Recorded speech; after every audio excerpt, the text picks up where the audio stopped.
এই মসজিদের হুজুর তোমাকে অপমান করছে কেন? কি করছো? হুজুরকে বললাম, হুজুর স্বপ্নে দেখি কোরবানির গরুগুলো সব জান্নাতে খেলাচ্ছে, আমাদের গরুটা কেন ল্যাংড়াচ্ছে? তারপর হুজুর কি বলে অপমান করলো? হুজুর বলে, ল্যাংড়াবে না তো কি করবে, গরুর এক ঠ্যাং তো এখনো ফ্রিজে রেখে দিছোস।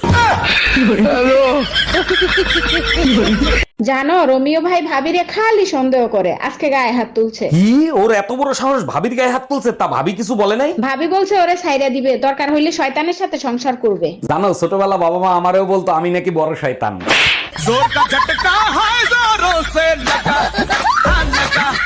আপনার একটা কথা কইতাম। কি কবি ক? আপনার আম্মার লাত্তি মেরে খাটের থেকে বেড়া দিব। 3 দিন হয়েছে না যে বিয়ে হয়েছে, মার নামে লালিশ করতে আগে পড়ছস? তুই কি মনে করছস তুই মার নামে লালিশ করবি? হ্যাঁ, আর তোর তোর ওই আমি নাচমু? আপনি আমার কথাটা তো শোনেন। লাত্তি খাবি কিন্তু, হাঁচাই লাত্তি দিব কিন্তু। অনেক তখন তো ছেড়ি আমার চিনা আছে। তোরা স্বামী আর শাশুড়ির লোকে গন্ডগোল লাগাস, তারপর কয়দিন পরে কস যে আমি আর এই সংসারে থাকবো না, আমার হলে আলাদা সংসার করো। অত সোজা না, তোর কথা আমি কোনোদিনই আসবো না। আপনি আমারে ভুল বুঝতেছেন। কি করলি তুই? ভুল বুঝতেছি মানে? আমি হীরা ভুল বুঝতেছি? আমি ভুল বুঝলে এই লাখ লাখ টাকার ব্যবসা সম্পত্তি এগুলো সামলাইতে পারবো।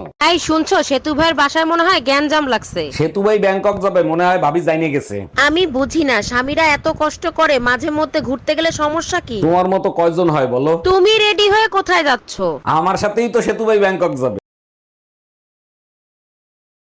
এই মসজিদের হুজুর তোমাকে অপমান করছে কেন? কি করছো? হুজুরকে বললাম, হুজুর স্বপ্নে দেখি কোরবানির গরুগুলো সব জান্নাতে খেলাচ্ছে, আমাদের গরুটা কেন ল্যাংড়াচ্ছে? তারপর হুজুর কি বলে অপমান করলো? হুজুর বলে, ল্যাংড়াবে না তো কি করবে, গরুর এক ঠ্যাং তো এখনো ফ্রিজে রেখে দিছোস।